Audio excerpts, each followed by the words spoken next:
கர்த்தருடைய பரிசுத்த நாமத்துக்கு மகிமை உண்டாதாக. நான் முந்தினவரும் பிந்தினவரும் உயிருள்ளவருமாய் இருக்கிறேன் என்ற இயேசு கிறிஸ்துவின் இனிதான நாமத்தினாலே இயேசு வாழ்கிறார் ஜெப வீட்டிலிருந்து ஜாய் குட் நியூஸ் தொலைக்காட்சி மூலம் உங்களை மீண்டும் சந்திப்பதிலே மிகுந்த சந்தோஷம் அடைகிறேன். பிரியமான என் அன்பு பிள்ளைகளே, இந்த தொலைக்காட்சியில் செய்தி கொடுப்பதற்கு எந்த தகுதியும் எனக்கு இல்லை.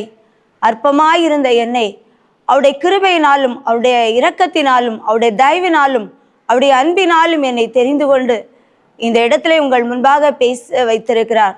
ஆகவே எல்லா துதியும் எல்லா கனமும் எல்லா மகிமையும் அவர் ஒருவருக்கே உரியது. அல்லேலூயா.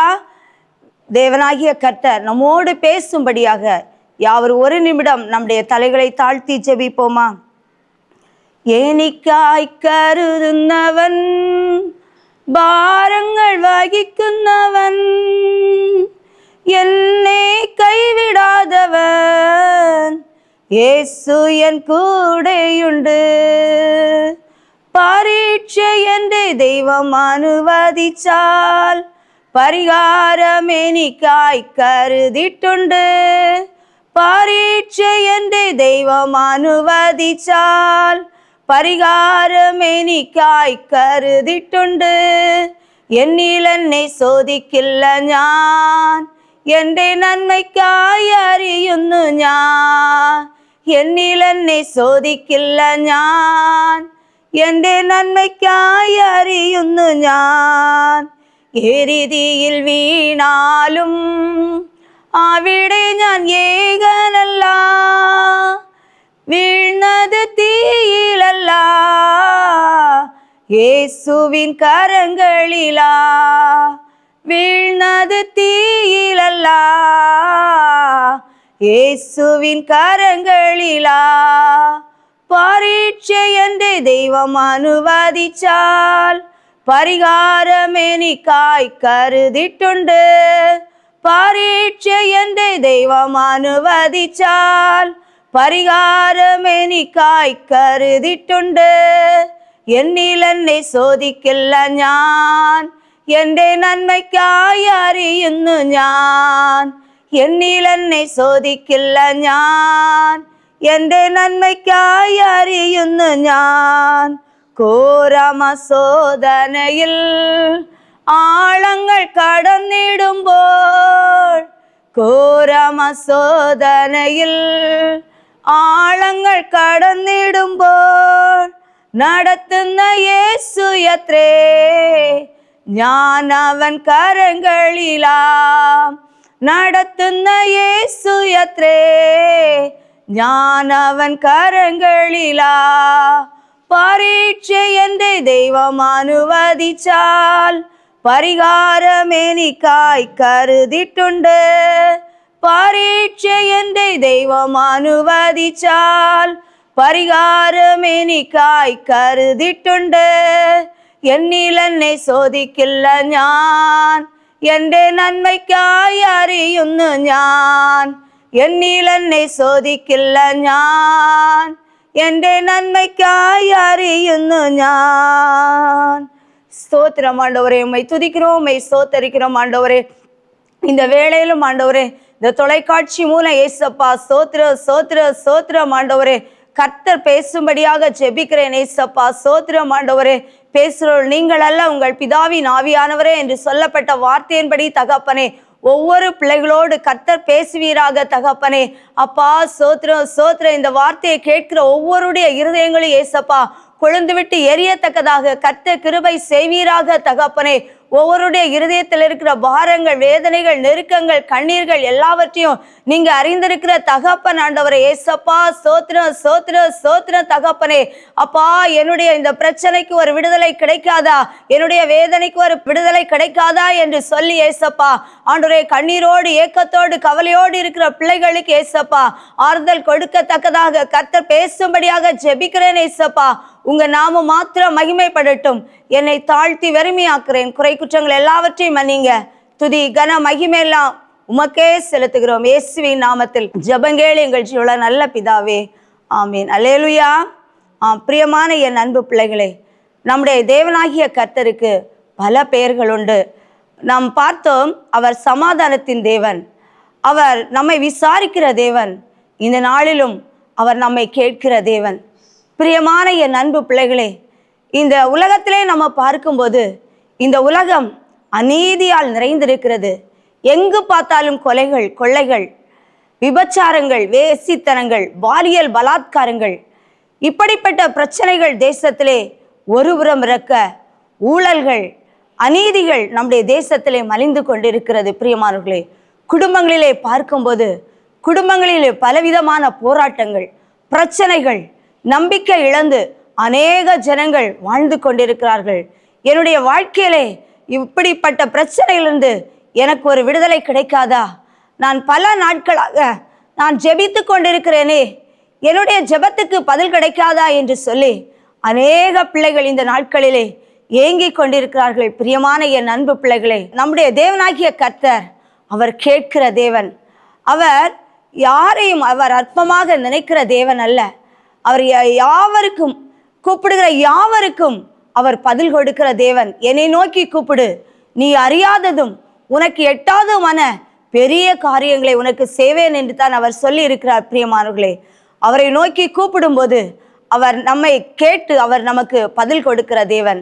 நாம் எப்படியெல்லாம் கேட்க வேண்டும் என்று வேதத்திலிருந்து ஒரு சில வார்த்தைகளை தியானிப்போம். 2 நாளாகமும் 7ஆம் அதிகாரம் 14வது வசனம். 2 நாளாகமும் 7ஆம் அதிகாரம் 14வது வசனம். என் நாமம் தரிக்கப்பட்ட என் ஜனங்கள் தங்களை தாழ்த்தி ஜெபம் பண்ணி என் முகத்தை தேடி தங்கள் பொல்லாத வழிகளை விட்டு திரும்பினால், அப்பொழுது பரலோகத்தில் இருக்கிற நான் கேட்டு அவர்கள் பாவத்தை மன்னித்து அவர்கள் தேசத்துக்கு சேமத்தை கொடுப்பேன். அல்லேலூயா. பிரியமான என் அன்பு பிள்ளைகளே, நம்முடைய ஆண்டவராகிய இயேசு அவர் சொல்லுகிறார், என் நாமம் தரிக்கப்பட்ட என் ஜனங்கள். என் ஜனங்கள் யார்? அவருடைய ஜனங்கள். வேதம் சொல்லுகிறது, ரட்சிக்கப்படுவதற்கு அவருடைய நாமமே அல்லாமல் வேறே நாமம் நமக்கு அருளப்படவில்லை. அவருடைய ஜனங்கள், அவரால் தெரிந்து கொள்ளப்பட்ட ஜனங்கள், ரட்சிக்கப்பட்ட ஜனங்களுக்கு அவருடைய நாமத்தை கொடுத்திருக்கிறார். பிரியமானவர்களே, வேதம் சொல்லுகிறது, அவருடைய நாமத்தின் மேல் விசுவாசம் உள்ளவர்களாகி அவரை ஏற்றுக்கொண்டவர்கள் எத்தனை பேர்களோ அத்தனை பேர்களும் தேவனுடைய பிள்ளைகள் ஆகும்படிக்கு அவர்களுக்கு அதிகாரம் கொடுத்திருக்கிறார். அல்லேலூயா. அவருடைய பிள்ளைகள், அவருடைய ஜனங்கள், அவருடைய சொந்த ஜனங்கள் என்று அவர் நம்மை பார்த்து சொல்லுகிறார். பிரியமானவர்களே, என் ஜனங்கள் தங்களை தாழ்த்தி ஜெபம் பண்ணி என் முகத்தை தேடி தங்கள் பொல்லாத வழிகளை விட்டு திரும்பினால், அப்பொழுது பரலோகத்தில் இருக்கிற நான் கேட்டு அவர்கள் பாவத்தை மன்னித்து அவர்கள் தேசத்துக்கு சேமத்தை கொடுப்பேன். நாம் அவரிடத்திலே நாம் தாழ்த்தி ஜெபிக்க வேண்டும். நாம் தாழ்த்தி ஜெபம் பண்ணும்போது அந்த ஜெபத்தை அவர் கேட்கிற தேவனாக இருக்கிறார். பிரியமானவர்களே, வேதம் சொல்லுகிறது, தேவனுக்கு ஏற்கும் பலிகள் நொறுங்குண்ட ஆவிதான், நொறுங்குண்டதும் நறுங்குண்டதுமான இருதயத்தை அவர் புறக்கணியாத தேவன். அவர் தாழ்மை உள்ளவர்களுக்கு தான் அவர் கிருபை அளிக்கிறார் என்று பார்க்கிறோம். நம்முடைய கர்த்தராகிய இயேசு கிறிஸ்து ஒரு காரியத்தை சொல்லும்போது 2 பேர் ஜெபம் பண்ண போனார்கள். ஒருத்தன் நாயக்காரன், ஒருத்தன் பரிசேயன். பிரியமானவர்களே, பரிசேயன் எப்படி விண்ணப்பம் பண்ணுகிறான் என்றால், நான் அநியாயக்காரர், அக்கிரமக்காரர், இன்னும் சொல்லிவிட்டு இந்த ஆயக்காரனை போல் இல்லாதபடியினால நான் உம்மை ஸ்தோத்தரிக்கிறேன், நான் உபவாசம் பண்ணுகிறேன், நான் ஆலயத்துக்கு ஒழுங்காக போகிறேன், நான் காணிக்கை கொடுக்கிறேன், நான் தசமபாகம் கொடுக்கிறேன் அப்படின்னு சொல்லிட்டு அவனுடைய சுயநீதியை சொல்லி அவன் விண்ணப்பம் பண்ணுகிறதை பார்க்கிறோம். பிரியமானவர்களே, ஆயக்காரன் போய் வானத்துக்கு நேராக ஏறெடுக்க கூட துணியாதபடிக்கு அவன் தன்னை தாழ்த்தி, ஆண்டவரே பாவியாகி என் மேல் கிருபையாயிரும் என்று சொல்லி அவன் கர்த்தரை நோக்கி அவன் விண்ணப்பம் பண்ணினான். அப்போது ஏசப்பா சொன்னாரு, தன்னைத்தான் உயர்த்துகிறவன் தாழ்த்தப்படுவான், தன்னைத்தான் தாழ்த்துகிறவன் உயர்த்தப்படுவான். பிரியமானவர்களே, நாம் தாழ்த்தி நாம் ஜெபம் பண்ணும்போது அவர் ஜெபத்தை கேட்கிற தேவன். நம்ம வேதத்திலே பார்க்கும்போது நமக்குள்ளே ஒரு உண்மையான ஒரு மனம் திரும்புதல், ஒரு தாழ்மை வேணும். நொறுங்குண்டது நறுங்குண்டதுமான இருதயம் நமக்குள்ள காணப்பட வேண்டும். லேவியராகமம் 26ஆம் அதிகாரம் 40 42 வசனம் வரைக்கும். அவர்கள் எனக்கு விரோதமாக துரோகம் பண்ணி நடப்பித்த தங்கள் அக்கிரமத்தையும் தங்கள் பிதாக்களின் அக்கிரமத்தையும் அறிக்கை இடுகிறதும் அன்றி அவர்கள் எனக்கு எதிர்த்து நடந்தபடியால் நானும் அவர்களுக்கு எதிர்த்து நடந்து அவர்களுடைய சத்துருக்களின் தேசத்தில் அவர்களை கொண்டு போய் விட்டதையும் அறிக்கையிட்டு விருத்த சேதனம் இல்லாத தங்கள் இருதயத்தை தாழ்த்தி தங்கள் அக்கிரமத்துக்கு கிடைத்த தண்டனை நியாயமென்று ஒத்துக்கொண்டால் நான் யாக்கோபோடே பண்ணின என் உடன்படிக்கையும் ஈசாக்கோடே பண்ணின என் உடன்படிக்கையும் ஆபிரகாமோடே பண்ணின என் உடன்படிக்கையும் நினைப்பேன், தேசத்தையும் நினைப்பேன். அல்லேலூயா. பிரியமானவர்களே, நாம் கர்த்தருடைய சமூகத்திலே நம்மை தாழ்த்தி ஒரு உண்மையான மனம் திரும்புதல் நமக்குள்ள வேணும். இந்த நாட்களில் பார்க்கும்போது அநேகர் தங்கள் தவறுகளை ஒத்துக்கொள்ள மாட்டாங்கள். அவர்கள் தவறு என்று சுட்டி காட்டும் போது அவர்கள் தங்கள் தவறுகளை தவறு இல்லை என்று சொல்லி நியாயப்படுத்தி தான் பேசுகிறதை நாம் பார்க்க முடியும். பிரியமானவர்களே, இங்கே பார்க்கிறோம், அவர்கள் எனக்கு எதிர்த்து நடந்தபடியால் நானும் அவர்களுக்கு எதிர்த்து நடந்து அவர்களுடைய சத்துருக்களின் தேசத்தில் அவர்களை கொண்டு போய் விட்டதையும் அறிக்கையிட்டு விருத்த சேதனமில்லாத தங்கள் இருதயத்தை தாழ்த்தி. இந்த சோதனை ஒரு பலவீனமாக இருக்கலாம், ஒரு கஷ்டமாக இருக்கலாம், இல்ல பிள்ளைகளுடைய வேண்டாத பழக்க வழக்கங்களாக இருக்கலாம். அப்படிப்பட்ட சூழ்நிலை வரும்போது, நம்மை பிரச்சனைகள் வரும்போது, வேதனைகள் வரும்போது, நெருக்கடிகள் வரும்போது, இந்த பிரச்சனை என் நிமித்தம் தான் வந்தது, இதுக்கு நான் தான் காரணம், என்னுடைய பாவம் தான் காரணம், என்னுடைய குறைதான் காரணம் என்று சொல்லி ஆண்டவருடைய சமூகத்திலே நாம் நம்மை தாழ்த்தி நாம் ஒப்பு கொடுக்க வேண்டும். பிரியமான என் அன்பு பிள்ளைகளே, எங்களுடைய வாழ்க்கையிலும் கூட நாங்கள் ஊழியத்துக்கென்று வந்தபோது நாங்கள் ஹாஸ்பிட்டலுக்கு அதிகமாக போகிறது கிடையாது. எங்களுக்கு 2 பிள்ளைகள். அந்த நேரத்தில் நாங்கள் ஊழியம் ஸ்டார்ட் பண்ண நேரத்தில் மூத்தவ 2ஆம் கிளாஸ் படிச்சுட்டு இருந்தா, சின்னவ 1ஆம் வகுப்பு படித்துட்டு இருந்தா. அப்போ 2 பிள்ளைகளுக்கும் அடிக்கடி பலவீனங்கள் வரும். பலவீனங்கள் வரும்போது ஜெபம் பண்ணுவோம். ஜெபம் பண்ணிட்டு பலவீனம் மாறவில்லை என்றால் நான் உடனே தானே கர்த்தருடைய சமூகத்தில் என்னை தாழ்த்துவேன். பிரியமான என் அன்பு பிள்ளைகளே, வேதம் சொல்லுகிறது, அதாவது தேவனாகிய கர்த்தர் பெற்றோருக்கு பிள்ளைகளை எதற்கு கொடுக்கிறார் என்றால் நாம் பிள்ளைகளை அவருக்காக வளர்த்து விட வேண்டும்.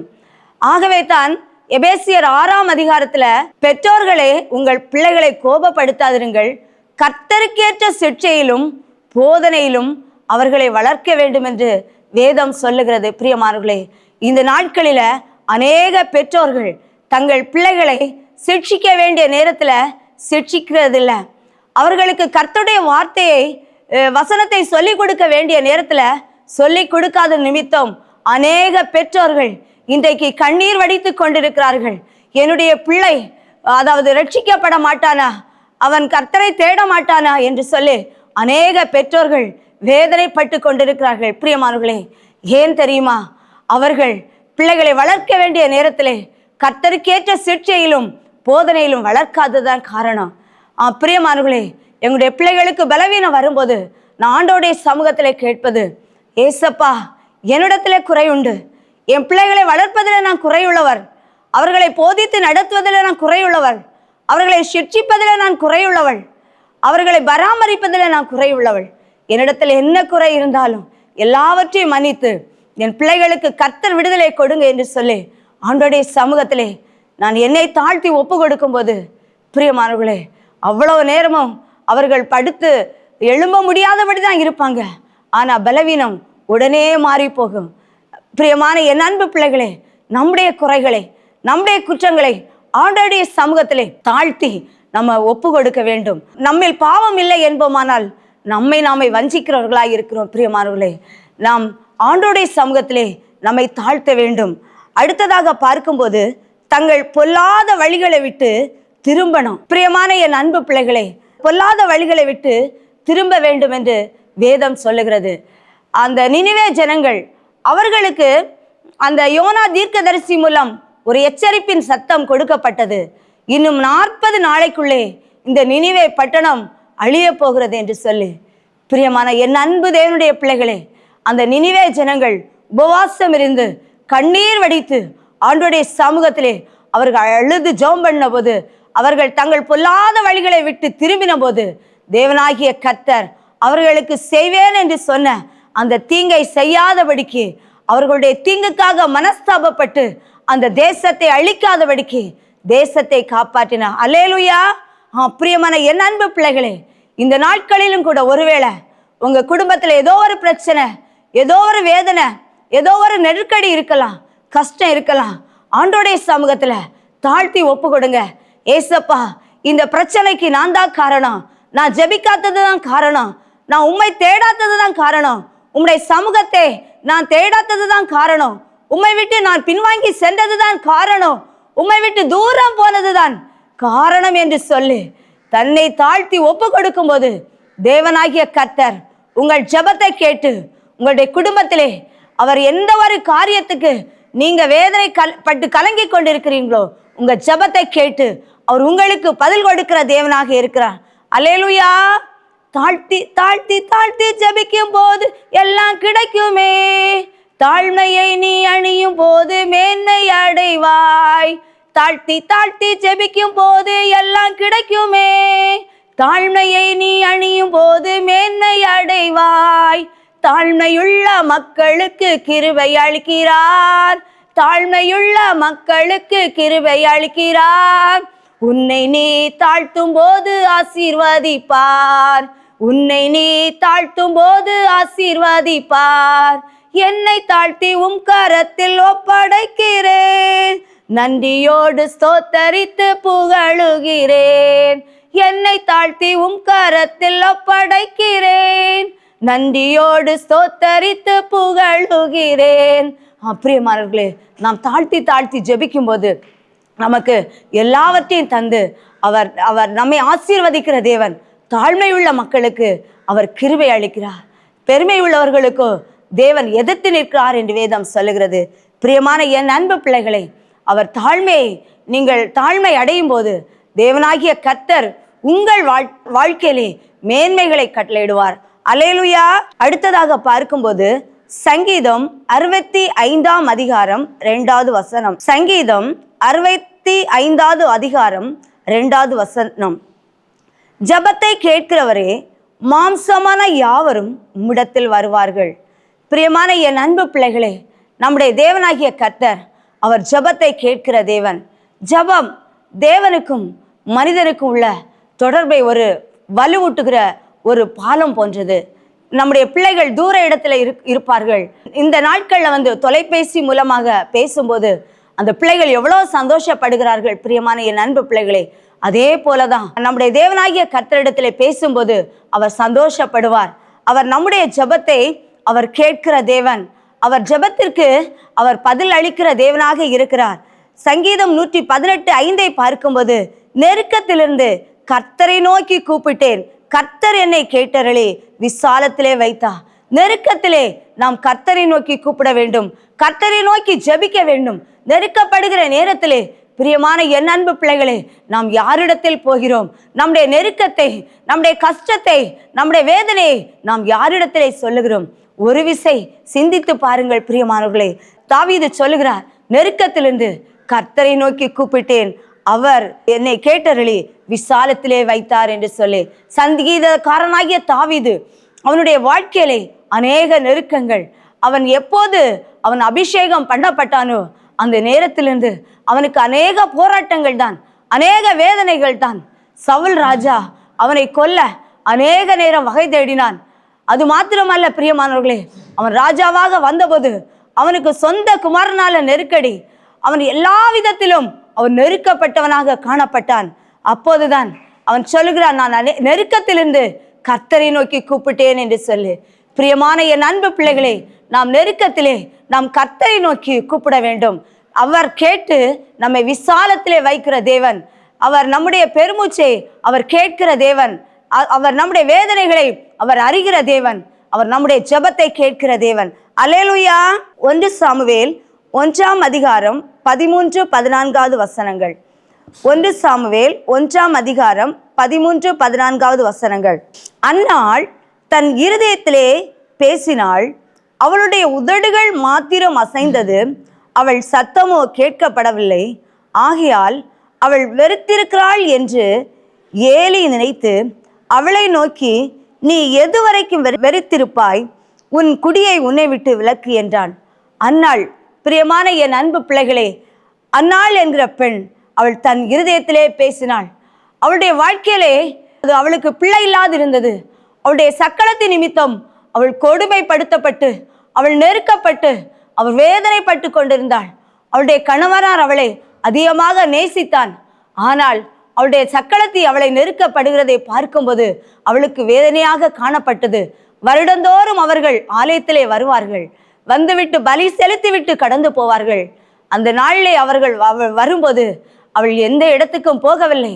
அவள் ஆலயத்திலே போய் உட்கார்ந்து கர்த்தருடைய சமூகத்திலே தன் இருதயத்தை ஊற்றினாள். கர்த்தருடைய சமூகத்திலே அவள் கர்த்தரிடத்திலே பேசினாள். பிரியமான என் அன்பு பிள்ளைகளே, அவள் தன் இருதயத்திலே பேசினாள். அவளுடைய உதடுகள் அசைந்தது, அவள் சத்தமோ கேட்கப்படவில்லை. அல்லேலூயா! அவளுடைய உதடுகள் அசைந்தது, அவள் சத்தம் கேட்கப்படவில்லை. அதனால ஏலி அவளை பார்த்து கேட்கிறார், நீ எதுவரைக்கும் வெறுத்திருப்பாய்? உன் குடியை உன்னை விட்டு விலக்கு என்று சொல்லி.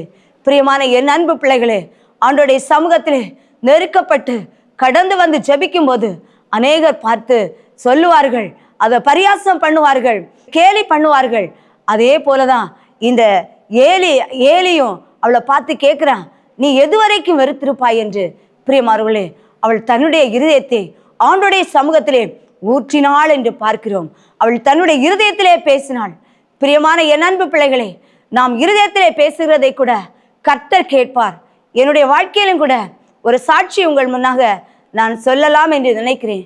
பிரியமான என் அன்பு பிள்ளைகளே, 2004 வருஷம் என்னுடைய திருமணத்துக்கு முன்பதாக, அதாவது நடந்த ஒரு சம்பவம். எனக்கு துக்க வெள்ளி தினத்துல 7 வார்த்தைகள் கொடுப்பாங்க. ஏசப்பா சிலுவையில் மொழிந்த 7 வார்த்தைகளை கொடுப்பார்கள். எனக்குள்ளே ஒரு ஆசை இருந்தது. அதாவது என்னுடைய அந்த காலேஜ் படிச்சுட்டு இருக்கும் போதே என்னுடைய ஆசை, ஏதாவது ஒரு நாளாவது அந்த 7 வார்த்தைகள்ல ஒரு வார்த்தை பேசணும் அப்படின்னு சொல்லிட்டு, அந்த நாட்கள், அந்த லெந்து நாட்கள் தொடங்குறதுக்கு தொடங்கின அந்த முதல் நாள் நான் ஒரு தீர்மானம் எடுத்துக்கொண்டேன். என்னன்னா, ஒரு நேரம் நம்ம உபவாசம் இருக்கணும் அப்படின்னு சொல்லிட்டு, 40 நாட்களும் ஒரு நேரம் உபவாசம் இருக்கணும் அப்படின்னு சொல்லிட்டு நான் ஒரு தீர்மானம் பண்ணினேன். அந்த நாள், அந்த சாம்பல் புதன் அன்னைக்கு நான் சர்ச்சில் போய் என்னுடைய இருதயத்தில் நான் பேசினேன். எப்படின்னா, எனக்கு ஒரு வாய்ப்பு கிடைச்சேன்னா அந்த துக்க வெளித்தனத்தில் ஒரு வார்த்தை நான் பேசுவேன் அப்படின்னு சொல்லிட்டு ஏசப்பாட்ட நான் பேசினேன். அந்த நேரத்தில் துக்க வெள்ளிக்கு ஒரு வாரத்துக்கு முன்னாடி எங்கள் சபையில் உள்ள பாஸ்டர் அந்த 7 வார்த்தைகளும் ஒவ்வொரு பிள்ளைகளுக்காக கொடுத்து கொண்டே இருந்தார். அதாவது 5 வார்த்தைகளும் 5 பேர்கிட்ட அவர் கொடுத்தாச்சு. 6வது வார்த்தை என்னுடைய ஃப்ரெண்டுகிட்ட அவர் கொடுத்தாரு, நீ இதை பேசுவியா அப்படின்னு சொல்லிட்டு. அப்போ அவ சொன்னா, இல்லை அந்த அக்காவுக்கு கொடுங்க அப்படின்னு சொல்லிட்டு அவ சொன்னா. சொன்ன உடனே பாஸ்டர் என்கிட்ட கேட்டாங்க, நீ பேசுவியாம்மா அப்படின்னு சொல்லிட்டு கேட்டாரு. நான் சரி பாஸ்டர் அப்படின்னு சொல்லிட்டு சொன்னேன். பிரியமான என் அன்பு பிள்ளைகளே, அந்த நாட்களில் கர்த்தருடைய என்னுடைய இருதயத்தில் நான் பேசினதை கர்த்தர் கேட்டு என்னுடைய அந்த ஃப்ரெண்டு மூலம் பாஸ்டர்கிட்ட சொல்லி, பிரியமானவர்களே, நான் என்னுடைய ஃப்ரெண்டுகிட்ட கூட நான் சொல்லலை. இப்படி எனக்கு ஒரு வார்த்தை பேசணும் எனக்கு ஆசையாக இருக்குன்னு கூட நான் என் ஃப்ரெண்டுகிட்ட சொல்லலை.